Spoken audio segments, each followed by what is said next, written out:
स्वागत है। मैं हूं AK कश्यप। आज एक इम्पॉर्टेंट टॉपिक पे बात करेंगे।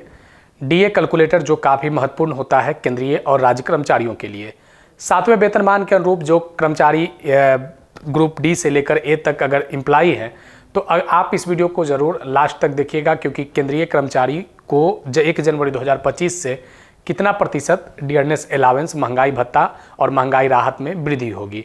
अभी जो वर्तमान में आप देख रहे होंगे कि मूल वेतन में 53% दिया जा रहा है। और अगर पिछले वीडियो की भी अगर बात करें, जब महंगाई से रिलेटेड जब हमने टॉपिक पे चर्चा किया था तो बहुत सारे कमेंट में ये बातें आई थी कि केंद्र सरकार जो महंगाई भत्ते में और महंगाई राहत में जो प्रतिशत की वृद्धि कर रही है उसे संतुष्ट नहीं है। तो वाकई ये संतुष्ट होने वाला डेटा भी केंद्र सरकार नहीं प्रस्तुत कर रही है, और इस डेटा के आधार पर जो महंगाई भत्ता और महंगाई राहत प्रदान किए जा रहे हैं केंद्रीय कर्मचारी और राज्य कर्मचारी को, वाकई वो संतुष्ट होने वाला नहीं है। आप इस बात से कितना सहमत हैं जरूर कमेंट में लिखिएगा। नए जुड़े हैं तो चैनल को जरूर सब्सक्राइब करके बेल आइकन को दबाइएगा। वीडियो को लास्ट तक जरूर देखिएगा, क्योंकि यहाँ पे काफ़ी महत्वपूर्ण टॉपिक है। और सच में ये जो केंद्र सरकार जो DA कैलकुलेटर का जो हिसाब किताब लगा रही है, इस हिसाब किताब से आप वाकई संतुष्ट नहीं हो पाएंगे। यहाँ जो आप स्क्रीन पे एक ग्राफ देख रहे होंगे, ग्राफ नवंबर 2023 का है, और एक ग्राफ का एंडिंग जो देख रहे हैं ये दिसंबर 2024 का है। नवंबर 2023 का ग्राफ में कहता है कि दिसंबर 2024 के तुलना में महंगाई ज़्यादा था। यानी अगर पिछले विगत वर्षों की अगर बात करें तो क्या सच में नवंबर 2023 में यानी यहाँ पे आपको ज़्यादा महंगाई देखने को मिला और यहाँ पे आपको कम महंगाई देखने को मिला। तो क्या सच में ये महंगाई का जो फंडा है, सच में क्या आपके पॉकेट में पैसे बच रहे हैं? क्योंकि केंद्र सरकार का जो आंकड़े हैं, ministry of labour employment labour bureau का, ये आंकड़े ये बता रहा है कि आपके पॉकेट में पैसे बच रहे हैं। इस कारण से हम महंगाई भत्ता और महंगाई राहत में मामूली वृद्धि करने जा रहे हैं। अब ये वृद्धि सच में होगा या यथावत बना का बना रह जाएगा, 53 का 53%, या ये 55, 56, 57, क्या ये सभी बातें हैं, इस पर देख लेते हैं। सबसे पहले देखिए कि ये आंकड़े तय कैसे होते हैं। ये आंकड़े तय होते हैं, इसके एक आधार वर्ष है। आधार वर्ष है 2016। 2016 के आधार वर्ष पर नवंबर 2024 के जो आंकड़े प्रदर्शित हुए हैं, इस आंकड़ों के आधार पर अगर बात करें तो यहाँ पे 88 इंडस्ट्रियल औद्योगिक रूप से जो केंद्र हैं, 317 बाजारों से जो खुदरा कीमत होता है, इस खुदरा कीमत पर CPI तय किया जाता है, all India consumer price index तय किया जाता है, और all India consumer price index के आधार पर ही ये महंगाई भत्ते और राहत को बताया जाता है। यहाँ पे जो आप ग्राफ देख रहे होंगे, इसलिए इस ग्राफ को हम लाए हैं कि विगत अगर आप देखेंगे 10-12 वर्षों का तुलना करेंगे, क्योंकि यहाँ पे कमेंट में ये बातें आती है कि यूपीए की जो सरकार थी, कांग्रेस गठबंधन की सरकार थी, 6 पे कमीशन था तो ज़्यादा डियरनेस मिलता था, और 7 पे कमीशन और एनडीए की सरकार में डियरनेस अलावेंस कम मिल रहा है। अब इस आंकड़े को प्रदर्शित करने के पीछे एक ये भी मकसद रहा है कि ये जो आंकड़ा आप देख रहे हैं इन्फ्लेशन का आंकड़ा है, यानी मुद्रास्फीति का आंकड़ा है। मुद्रास्फीति का आंकड़ा वह आंकड़ा होता है कि जब बाजार में वस्तु की कीमत बढ़ जाए, और वस्तु की कीमत बढ़ने से आपकी परचेजिंग कैपेसिटी गिर जाती है, क्योंकि एक किसी वस्तु को खरीदने में ज़्यादा पैसे लगाने होते हैं।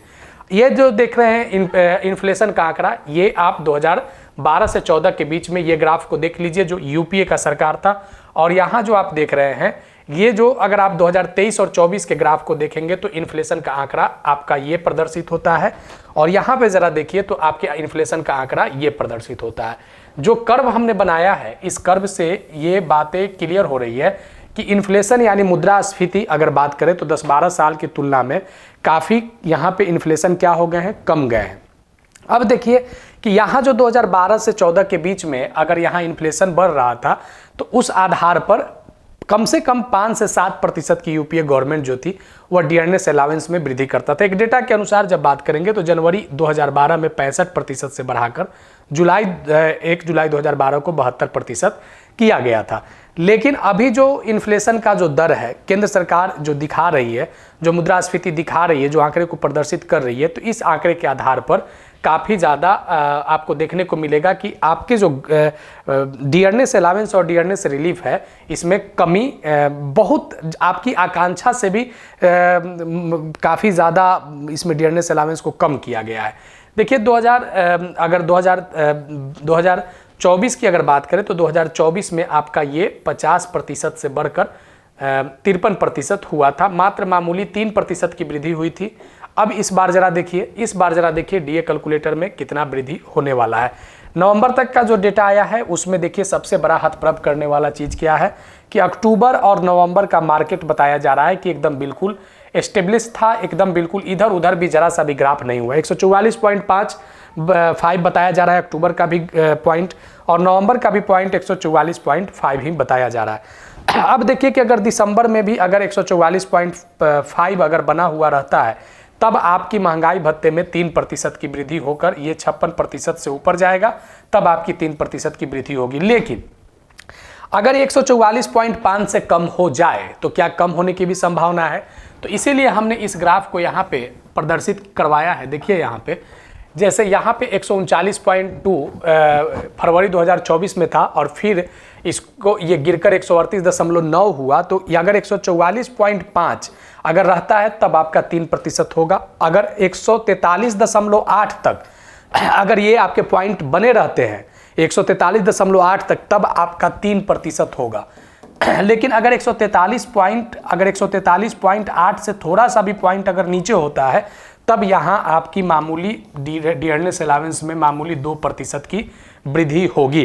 तब ये दिसंबर के जो भी डेटा आएंगे तो उस दिसंबर के डेटा पब्लिश होने के बाद यहाँ पे ये चीज़ क्लियर होगा कि 144.5 या उससे ज़्यादा। लेकिन ये मानकर चलिए कि मैक्सिमम आपका इस बार 3% होगा, 4 का तो आशा ही छोड़ दीजिए, और मिनिमम आपका 2%।